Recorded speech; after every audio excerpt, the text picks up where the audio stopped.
Vamos a leer todo el capítulo de Isaías, pero nos vamos a centrar solamente en el verso 8 al 11. Pero vamos a leer todo Isaías para contextualizarlo y para poder entender lo que queremos compartir hoy día. ¿Lo encontró? Amén. Dice así: todos los sedientos venid a las aguas, y los que no tenéis dinero, venid, comprad y comed. Venid, comprad vino y leche, sin dinero y sin costo alguno. ¿Por qué gastáis dinero en lo que no es pan y vuestro salario en lo que no sacia? Escuchadme atentamente y comed lo que es bueno, y se deleitará vuestra alma en la abundancia. Inclinad vuestro oído y venid a mí. Escuchad y vivirá vuestra alma, y haré con vosotros un pacto eterno, conforme a las fieles misericordias mostradas a David. He aquí lo he puesto por testigo a los pueblos, por guía y jefe de las naciones. He aquí llamarás a una nación que no conocías, y una nación que no te conocía correrá a ti a causa del Señor tu Dios, el Santo de Israel, porque Él te ha glorificado. Buscad al Señor mientras pueda ser hallado, llamadle en tanto que está cerca. Abandone el impío su camino y el hombre inicuo sus pensamientos, y vuélvase al Señor, que tendrá de él compasión, al Dios nuestro, que será amplio en perdonar. Y aquí viene el tema que vamos a compartir. Porque mis pensamientos no son vuestros pensamientos, ni vuestros caminos mis caminos, declara el Señor. Porque como los cielos son más altos que la tierra, así mis caminos son más altos que vuestros caminos, y mis pensamientos más que vuestros pensamientos. Porque como desciende de los cielos la lluvia y la nieve, y no vuelven allá, sino que riegan la tierra, haciéndola producir y germinar, dando semilla al sembrador y pan al que come, así será mi palabra que sale de mi boca. No volverá a mí vacía, sin haber realizado lo que deseo y logrado el propósito para el cual la envié. Porque con alegría saldréis y con gozo seréis conducidos. Los montes y las colinas prorrumpirán en gritos de júbilo delante de vosotros. Y todos los árboles del campo batirán palmas. En lugar del espino crecerá el ciprés, en lugar de la ortiga crecerá el mirto. Y esto será para gloria del Señor, para señal eterna que nunca será borrada. Aleluya. Oramos al Señor cortito. Padre, en el nombre de Jesús, una vez más queremos pedir, Señor, que seas tú obrando en nuestra vida, que seas glorificándote, Señor, que tu Espíritu Santo pueda hablar profundamente a nuestro corazón. Derriba lo que tengas que derribar, Señor, fortalece lo que tengas que fortalecer, anima nuestros corazones con tu evangelio, que tu palabra, Señor, nos lleve a darte gloria, honra y alabanza en todo. En el nombre de Jesús te lo pedimos, Señor. Amén y amén. Aleluya. Yo le he puesto por título al tema la invitación de Dios a una transformación de pensamiento y vida. Pero la verdad que analizando y viniendo en el bus hacia acá, prefiero llamarlo un desafío de Dios para una transformación integral de nuestra vida. Imagínate, como introducción, imagínate que un día un genetista anuncia un gran descubrimiento, que su equipo científico ha descubierto el gen que influye en la sexualidad. Dan pruebas innegables de que la sexualidad humana es biológicamente determinada por el código genético. Al día siguiente, tu mejor amigo te anuncia que él es gay y que lo ha sido toda la vida. Y que con la base en este nuevo anuncio científico está seguro de que así lo ha hecho Dios. Si es natural, es moral. ¿Cómo responderíamos? Otra escena. Imagínate que estás en la clase de filosofía en la universidad y el profesor proclama que el ser humano no tiene un alma inmortal, que la conciencia humana es el producto de los procesos biológicos del cerebro. Te lo puede demostrar con base en los más recientes descubrimientos neurobiológicos. Según él, esta perspectiva, que se denomina naturalismo biológico, es la respuesta más lógica al problema mente-cuerpo, que nos dejó la filosofía desde los días de Descartes. ¿Cómo reaccionaríamos? O pónete en otra escena. Imagínate que estás en la universidad y tu profesora de antropología enseña que todas las religiones son esencialmente iguales. Aspectos de una cultura que la verdad es que la religión en sí es un vestigio de la superstición precientífica.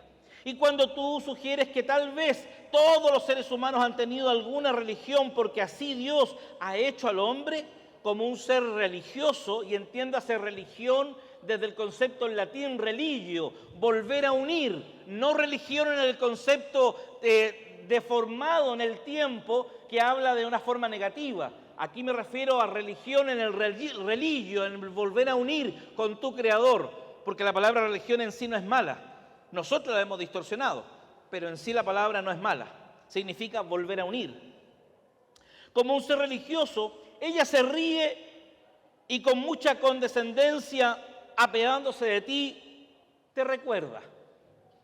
Mira, muchacho, en esta clase nos importan los hechos y la ciencia, no la mitología o los cuentos de hadas. ¿Qué dirías?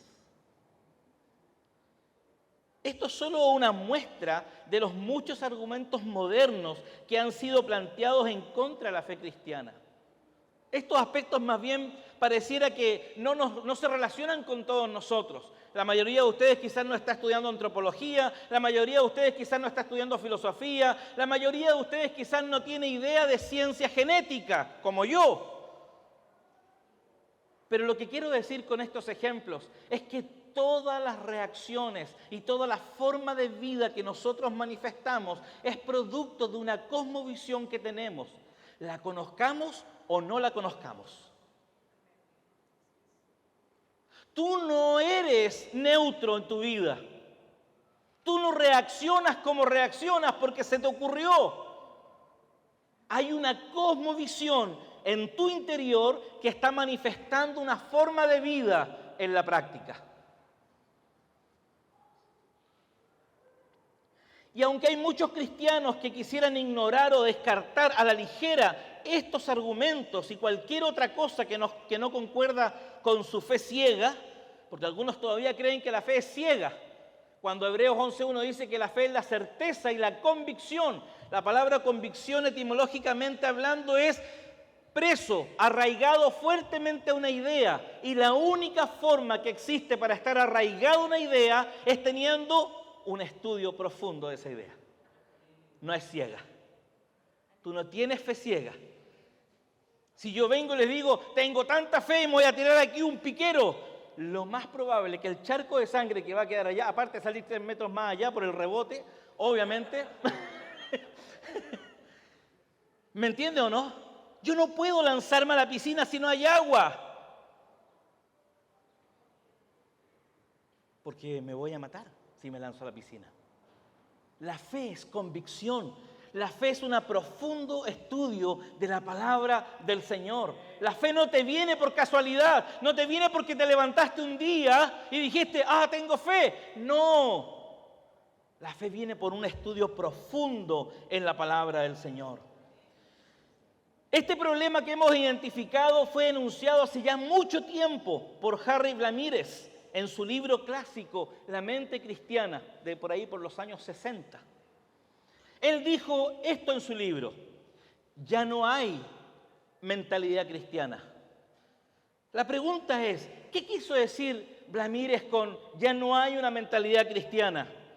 Él no quiso decir que los cristianos fuéramos ignorantes, incultos o huecos, como se nos denominó en el tiempo de la colonia aquí en Chile. Y no nos decían huecos o canutos por Canut de Bonn. Eso es doblarle la mano a la historia. Nos decían canutos porque los canutos son huecos al medio y porque decían que los cristianos no teníamos conocimiento, éramos ignorantes, éramos solamente drogadictos y alcohólicos que volvíamos al Señor. Y gloria a Dios por todos los que fuimos de esas cosas.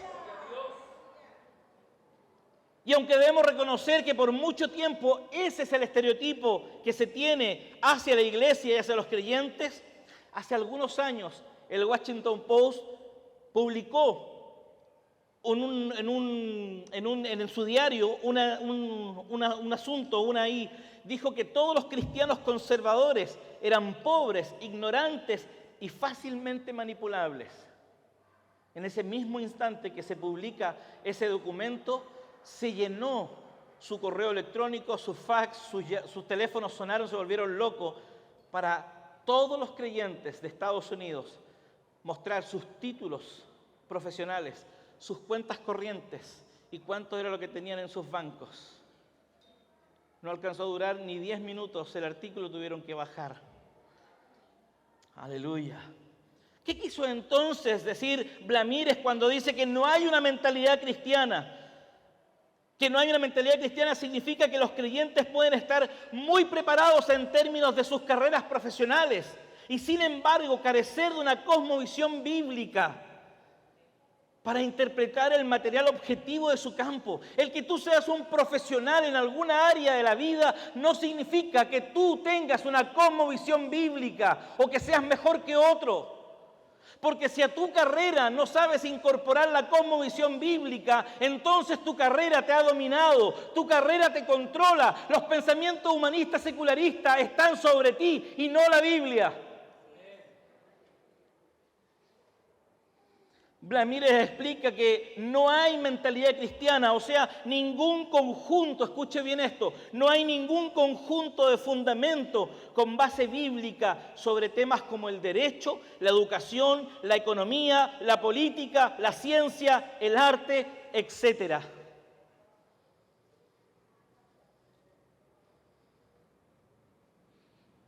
¿Cuándo te has preguntado si la carrera que aprendiste o lo que tú haces, ya sea de lo más significativo a lo menos significativo, entre comillas, porque todo tiene su significado, pero pensando de esa forma, en solo criar un niño, por ejemplo, que sabemos que es una tremenda responsabilidad, pero ¿cómo incorporas la cosmovisión bíblica en la educación de tu hijo? ¿Cómo incorporas la educación bíblica en tu área profesional, profesor, científico, lo que tú seas? ¿Te has puesto a cuestionar tu área en la economía? ¿Los administradores de empresas han hecho alguna cosmovisión bíblica de la economía? ¿Alguna cosmovisión bíblica de la administración? No nos hacemos esas preguntas. Por eso tenemos muchos profesionales con el cerebro afuera y con el cuerpo acá adentro. Porque en lo profesional son excelentes, son los mejores, pero en temas de Biblia no lo conocen. No saben.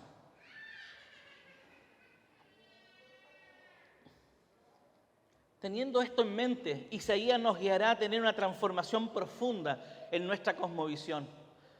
Para poder lograr decir como Pablo le dijo a los romanos en Romanos 11:36, porque de Él y por Él y para Él son todas las cosas. A Él sea la gloria para siempre. Aleluya.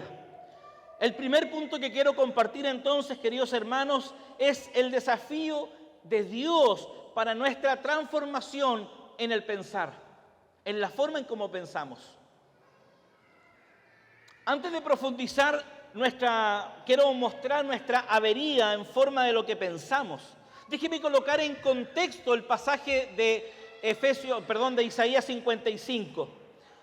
Algunos piensan que si no les salen los planes que tienen, deben recitar este pasaje para que les vaya bien en sus propósitos. Algunos lo usan, por ejemplo, los jóvenes, cuando la niña que les gusta no los toma en cuenta, entonces van donde el pastor y le piden el consejo y el pastor le dice, ¿sabes qué? Joven, tienes que leer Isaías 55:8, porque los pensamientos de Dios no son tus pensamientos. No debes tener pensamientos derrotistas, ten pensamientos triunfales y esa niña se acercará a ti. Suena lindo, pero no lo que el texto quiere decir. No está apuntando hacia allá. Muchos cometen el error de interpretar la palabra pensamientos como si significaran planes o propósitos, y no como una advertencia a hacer un llamado de arrepentimiento, porque eso es este pasaje, es un llamado de arrepentimiento. Mira lo que dice el verso 6 al 7, dice, buscad al Señor mientras pueda ser hallado, llamadle en tanto que está cerca, abandone el impío su camino y el hombre inicuo sus pensamientos y vuélvase al Señor. que tendrá de él compasión, al Dios nuestro que será amplio en perdonar.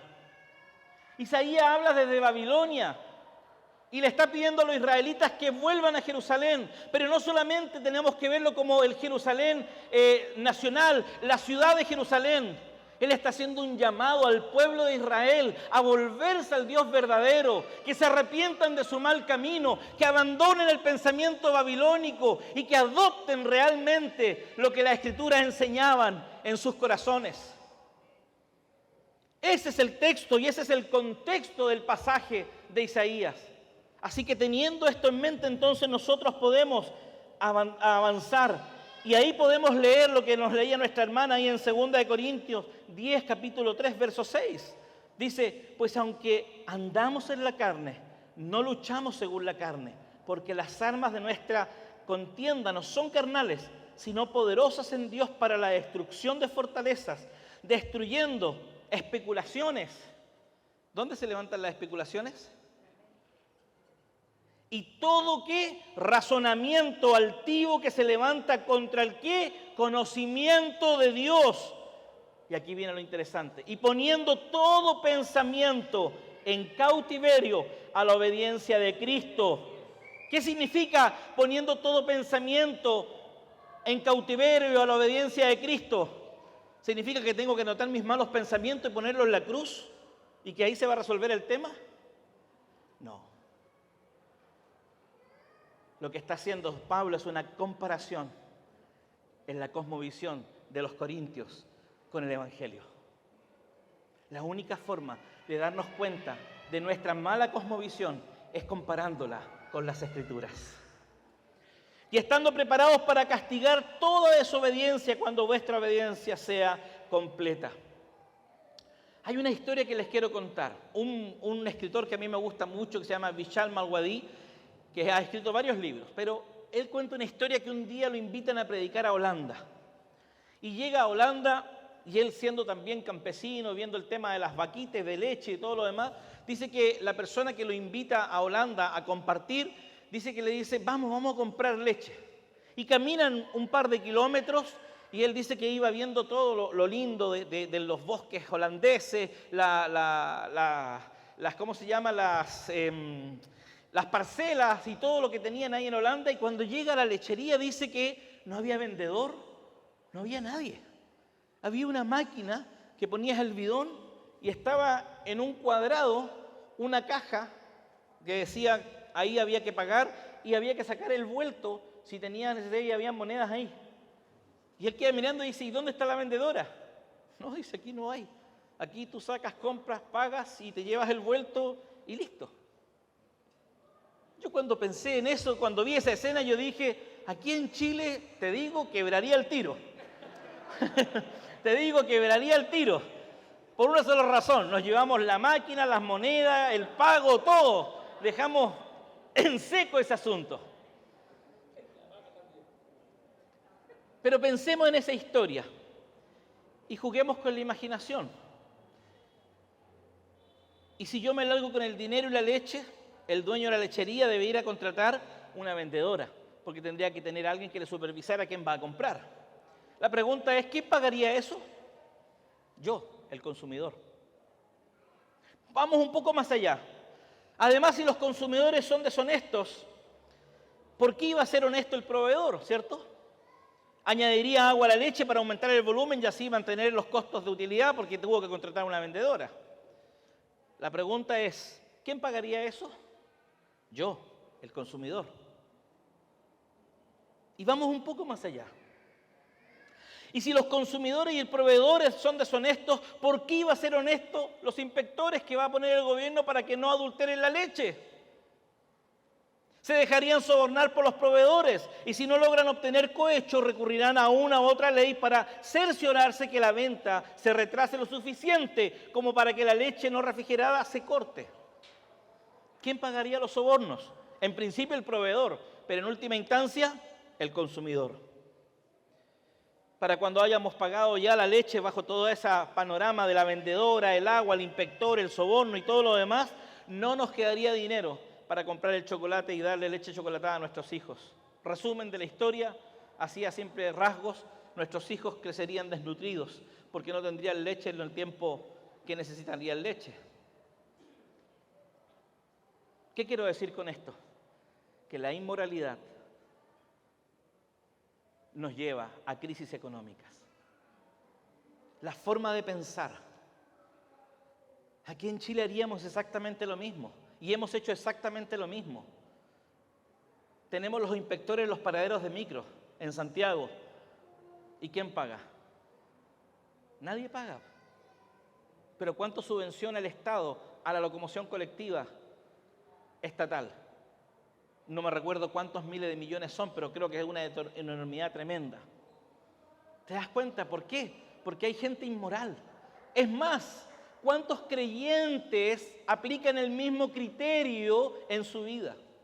Van a Santiago y no pagamos la micro. Sí, total, la revuelta nos dio pauta, así que no paguemos, pasémonos por abajo, saltémonos el torniquete, hagamos lo que sea. Inmorales. O sea, aplicamos la cosmovisión del mundo y la aplicamos a la vida cotidiana. Pero somos creyentes. De esto se trata lo que algunos economistas no quieren tratar al hablar sobre economía. Que la integridad moral es el factor, escuche bien, es el factor de enorme importancia que sustenta el singular éxito socioeconómico y sociopolítico de cualquier nación. Mientras sigamos siendo una nación inmoral, seguiremos teniendo problemas económicos, inflaciones hasta las nubes, etc. No soy economista, así que no voy a darle una clase de economía.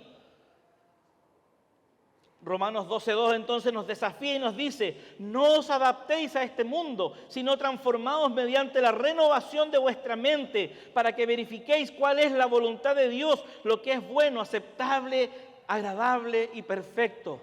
Pero la gran pregunta ante el desafío de cambiar nuestra forma de pensar: ¿qué cosmovisión estamos nosotros aplicando en todo nuestro desarrollo? En la casa, en el ocio, en el trabajo, en la vida. ¿Qué cosmovisión está aplicando? Porque si no está aplicando la cosmovisión bíblica, usted es un secularista humanista, que la única diferencia es que el domingo usted vive como cristiano, pero sigue siendo igual que el mundo. No hay diferencia alguna.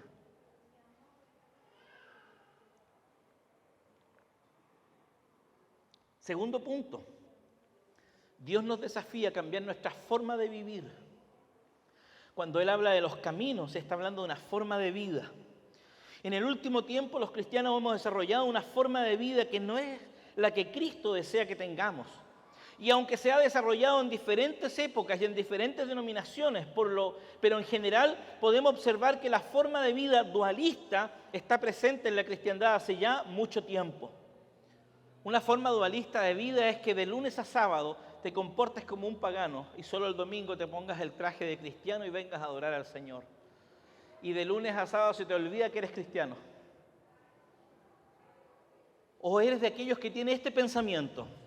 Día domingo te estás preparando para la iglesia y estás escuchando la radio y de repente en la radio dice: todas las iglesias donde se adoraba a Dios fueron destruidas. El primer pensamiento de ese hombre es: wow, el diablo está enojado. A la siguiente semana, preparándote de nuevo para salir a la iglesia, escuchas la siguiente información: todos los bares, los prostíbulos y todo lugar de pecado fue destruido. Y saltas de la ducha: ¡gloria a Dios! ¡Dios tiene el control! Esa mirada es una mirada dualista. Es una mirada dualista, porque Dios nunca le ha cedido el control a Satanás. Dios sigue teniendo el control de todas las cosas. Satanás no puede hacer lo que él quiera. Es Dios quien tiene el control. Dios es el Rey soberano. Dios es el que tiene un plan trazado de principio a fin. ¿Quiere verlo? Génesis 3:15. ¿Qué es lo que dice? Y la simiente de la mujer derrotará a la simiente. No. ¿Derrotará? Pisará, muy bien. ¿Por qué? Porque ahí está hablando de la guerra entre Jesús y las tinieblas, ¿sí o no? El protoevangelio, a eso le llamamos en teología el protoevangelio, donde muestra que va a venir un Mesías a luchar Ahora vaya conmigo a Apocalipsis 17:14. Vaya conmigo a Apocalipsis 17:14, para que vea que yo no saco esto de Condorito, otras revistas que puedo leer. Esto es lo que le llamamos en teología el hilo conductor de toda la Biblia. Génesis 3:15 nos anuncia de una guerra, de una lucha, una batalla que se va a dar entre la simiente de la mujer y la simiente de las tinieblas, de la serpiente. Y Apocalipsis 17:14 nos hace el spoiler. ¿Qué es lo que dice? Pelearán contra el Cordero. El Cordero los vencerá, porque los que están con Él son llamados, son escogidos y son fieles. ¿Pero quién venció? El Cordero. Esa batalla de Génesis 3:15 que nos anuncia, Apocalipsis nos dice, ya está vencida. Aleluya. Cristo venció. Colosenses 2:14 y 15, Cristo en la cruz del Calvario anuló el acta que era contraria a usted y a mí. El documento que tenía Satanás para acusarnos como pecadores, como hijos desobedientes. Y Jesús en la cruz del Calvario la toma, la rompe. Y dice que los exhibe públicamente. El texto griego cuando dice que los exhibe públicamente, ¿sabe lo que significa? Los avergüenza, los pone al desnudo. Eso hace el texto en griego. Y por eso Pablo en Romanos 8:1, entonces él puede decir con toda autoridad, ya no hay condenación para los que están en Cristo Jesús. La palabra condenación es catacrima, es un acto de arriba hacia abajo. El documento que había fue eliminado, no hay. Cuando usted se sienta derrotado, cuando usted se sienta en penurias, cuando usted crea que la vida se le pone color de negro, no otro color negro, recuerde lo que Cristo hizo en la cruz del Calvario por usted, porque ahí está su victoria. No está en sus habilidades, no está en su intelecto. Todo eso son herramientas, pero no es el fin último. El fin último es que usted descanse en la obra de Cristo en la cruz del Calvario.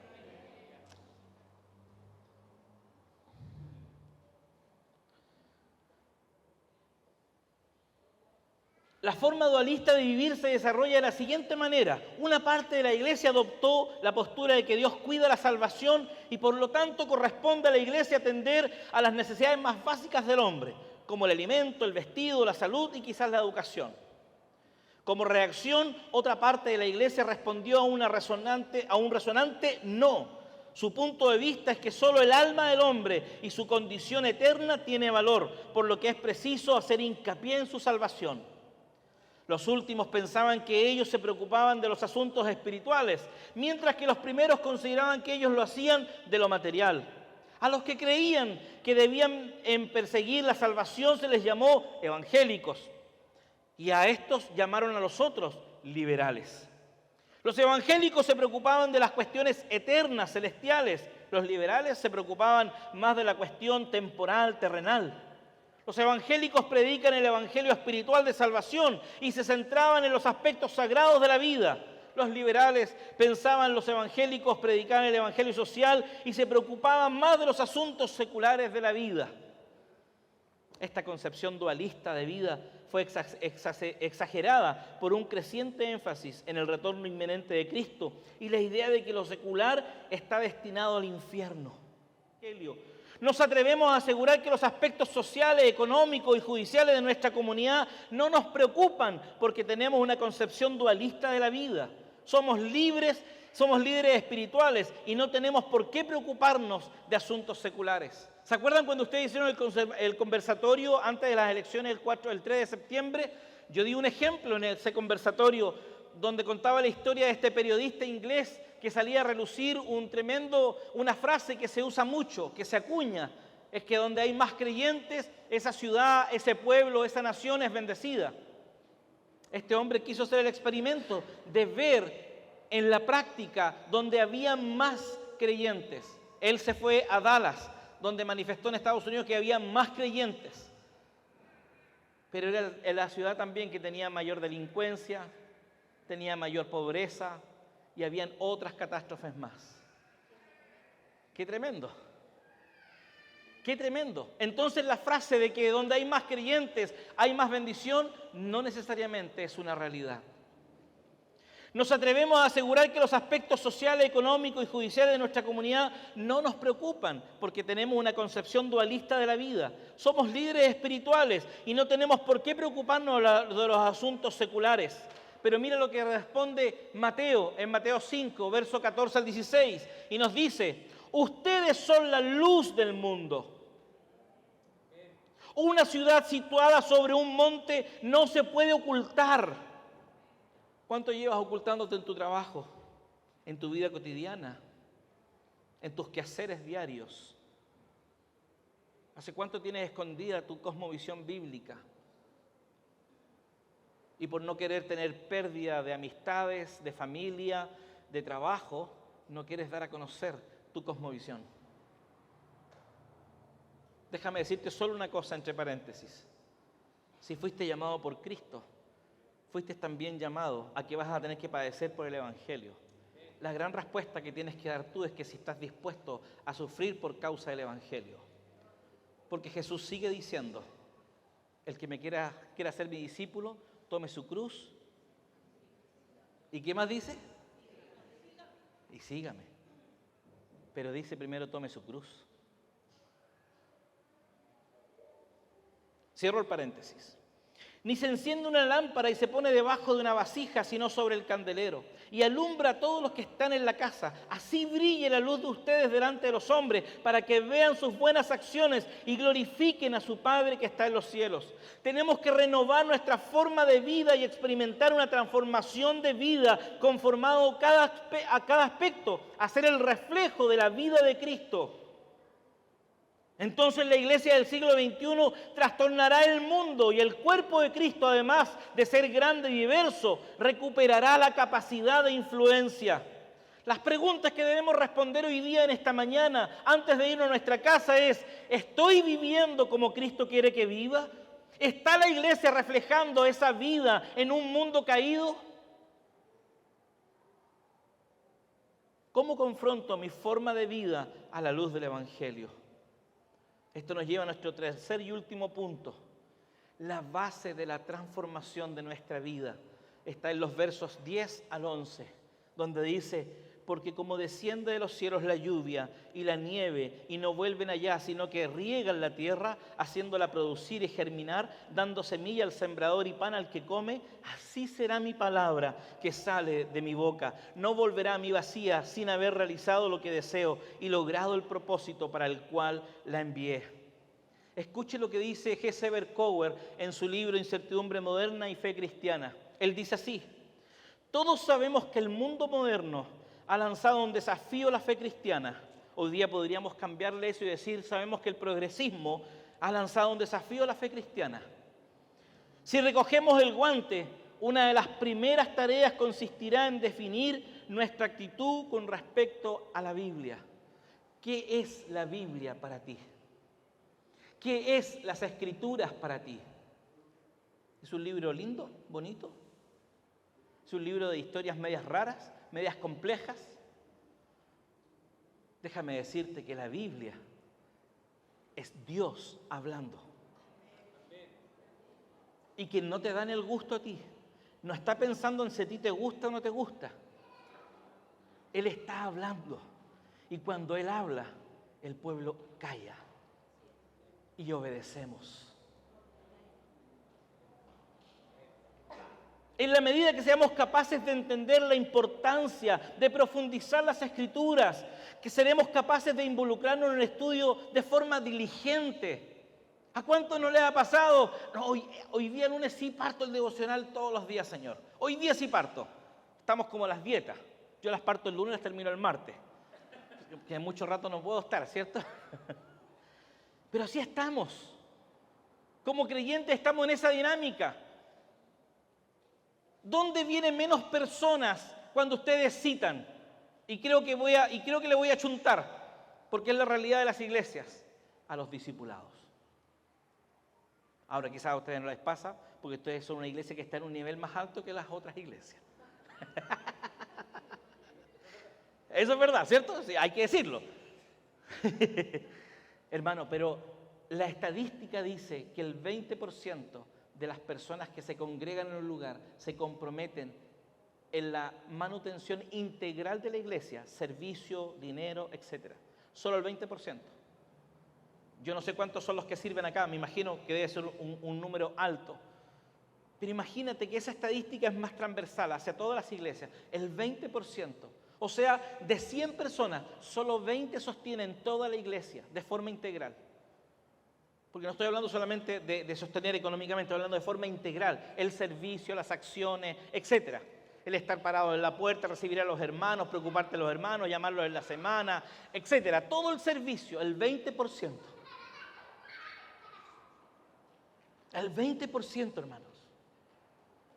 ¿Por qué? Porque no le hemos dado valor a la importancia de la palabra de Dios. Pero los que son profesionales o los que tienen una carrera, cuando sus jefes los llaman a tener que hacer un curso, tienen que correr, porque si no lo hacen, los despiden. ¿Por qué no le das el mismo valor al discipulado? ¿Por qué no le das el mismo valor al estudio profundo de la palabra? ¿Por qué tenemos esta dualidad? Por lo mismo, porque tenemos una dualidad de ver la vida. Segunda de Pedro 1:3 nos dice, pues su divino poder nos ha concedido todo cuanto concierne a la vida y a la piedad mediante el verdadero conocimiento de aquel que nos llamó por su gloria y excelencia. Su palabra es el conocimiento de Dios. Su palabra es esa palabra eterna que Dios ha guardado y ha preservado por siglos y siglos. C.H. Dodd dice, la Biblia se diferencia de las demás literaturas religiosas en que se la juega todo en la pretensión de que Dios se reveló realmente en unos acontecimientos concretos, documentados, públicos. A menos que tomemos esa pretensión en serio, la Biblia apenas sí tiene sentido, por grande que sea el entusiasmo espiritual que nos procuren sus pasajes selectos. La Biblia nos desafía, hermanos. Pero hay dos cosas que tienen que crecer mancomunadamente, de la mano, no pueden ir separadas. Comunión y estudio de la palabra. Tienen que crecer juntas. Porque si solo piensas que la oración te va a ayudar, sonaste, erraste el blanco. Y si piensas que solo el estudio de la palabra, nada de oración, erraste el blanco. Como decía E.M. Bones, todo predicador debe inundar su sermón con oración para que cuando él hable sea el Espíritu Santo sellando en los corazones la palabra del Señor. Aleluya. A veces nos transformamos en predicadores expertos, ¿cierto? Conocemos la dinámica, el mecanismo, etc. Sabemos cómo armar, sabemos cómo sacarle el flujo de argumentos. ¿Saben cómo hacer un flujo de argumentos? Cuando ustedes ven un texto bíblico que es parte de la exégesis, después la subordinación de argumentos y los separamos y hacemos todo ese trabajo. Y es bonito, es genial, a mí me encanta. Paso horas haciendo eso. Pero si no paso las mismas horas en búsqueda, en intimidad con Dios, todo lo que estoy haciendo no va a llegar más allá del cerebro. Y yo, como ustedes, quiero ver vidas transformadas, cambiadas, doblegadas por Cristo, no por la habilidad, no por el intelectualismo, no por lo que uno pueda ofrecer, por lo que Cristo haga. Juan 5, 39 al 40 nos dice, ustedes examinan las Escrituras porque piensan tener en ellas la vida eterna. Y ellas son las que dan testimonio de mí, pero ustedes no quieren venir a mí para que tengan esa vida. Aquí la palabra que utiliza Jesús es escudriñar, ereunao, y habla de examinar, inquirir, investigar. Él está desafiando a los fariseos. Ellos estudiaban la palabra. Si había alguien que estudiaba la Biblia, eran los fariseos. Pero Jesús aún les dice, ustedes no la estudian correctamente, porque quieren solo saciarse a sí mismos. Quieren saciar sus mentes. Por eso me gusta cuando el apóstol Pablo en Corintios le dice a los corintios en el capítulo 2, verso 1 al 5, no he venido con palabras de sabiduría humana, ni elocuencia, sino he venido con el poder de Dios. ¿Para qué? Para que vuestra fe no esté fundada en qué? En sabiduría humana, sino en el poder de Dios que transforma corazones. Aleluya.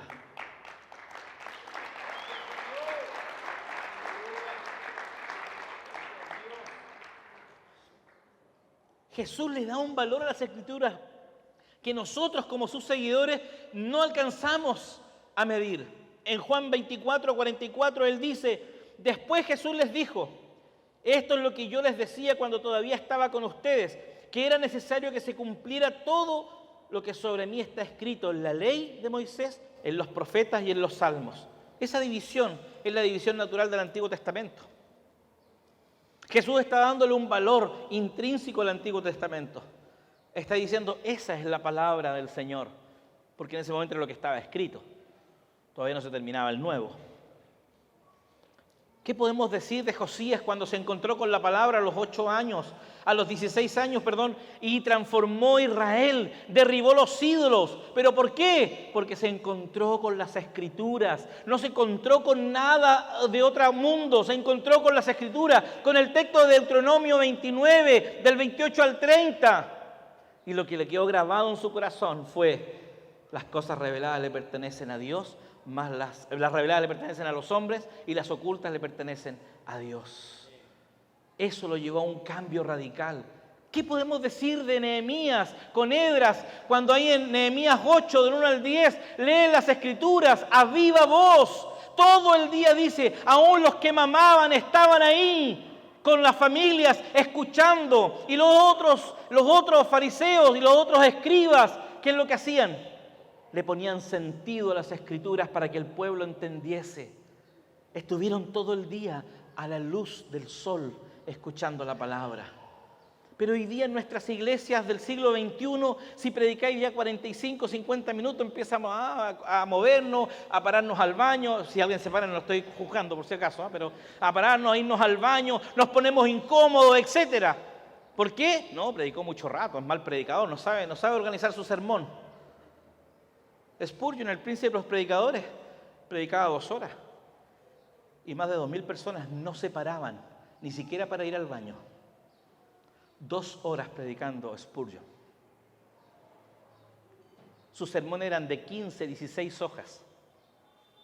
Imagínense, 15, 16 hojas. Y nadie se ponía quisquilloso. ¿Pero saben por qué? Porque la gente tenía en alta estima la palabra del Señor. Cuando tú tienes en estima la palabra del Señor, no importa el tiempo. Conclusión. Hoy más que nunca necesitamos una transformación profunda, tanto en la forma en que pensamos como en la forma en que vivimos. Y si miramos atentamente las Escrituras, nos daremos cuenta que una comunidad que piensa basado en las Escrituras de forma natural, vivirá según ellas. No podemos seguir siendo dualistas en nuestra forma de pensar y menos en nuestra forma de vivir. Necesitamos que las Escrituras nos hablen profundamente a nuestra gran avería que tenemos. Necesitamos ser cada día confrontados con las Escrituras. Necesitamos entender que al pensar y vivir bajo la sujeción de las Escrituras tendremos pérdida. Sí, escuchó bien, tendremos pérdida, perderemos amigos, familias, trabajo. ¿Por qué? Porque en este mundo caído no soportará el Evangelio. ¿Cómo termina Isaías? Diciendo, 12 y 13, porque con alegría saldrán y con paz serán conducidos. Los montes y las colinas prorrumpirán en gritos de júbilo delante de ustedes. Este es el lenguaje profético. Montes y colinas son personas.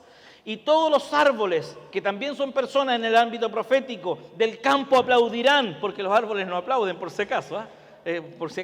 En lugar de espino crecerá el ciprés, y en lugar de ortiga crecerá el mirto. ¿Y esto será para qué? Para la gloria del Señor, para señal eterna en que nunca será borrada. Aleluya. Podemos concluir aquí y decir, wow, gracias pastor. Pero si no conecto esto con Cristo, este no es un sermón que tenga el Evangelio. ¿Y sabe cómo Isaías nos conecta con Cristo? Vaya al verso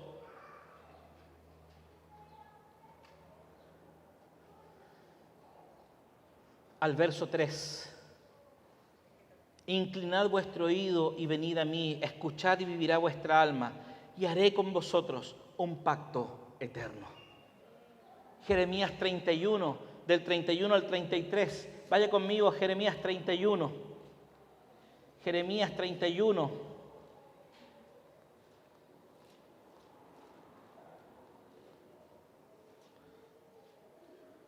He aquí vienen días, dice el Señor, en que haré con la casa de Israel y con la casa de Judá un nuevo pacto. No como el pacto que hice con sus padres el día que los tomé de la mano para sacarlos de la tierra de Egipto. Mi pacto que ellos rompieron, aunque fui un esposo para ellos, declara el Señor.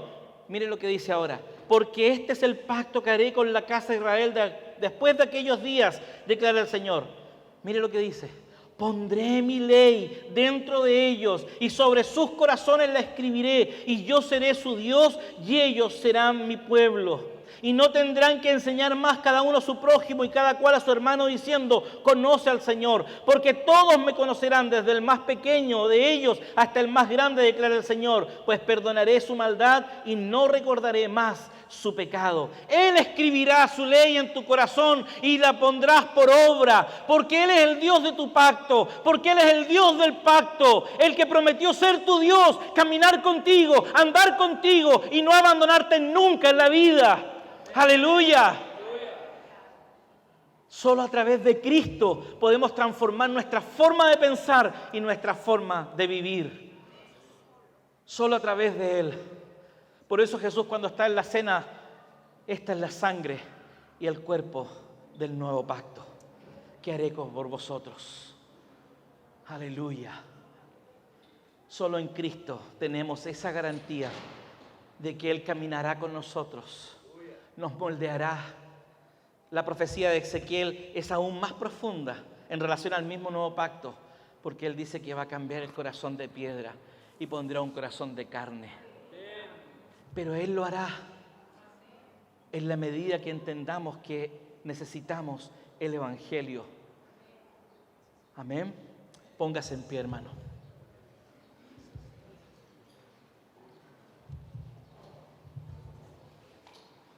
Señor Jesús, en esta mañana nos desafías, Señor. Nos desafías profundamente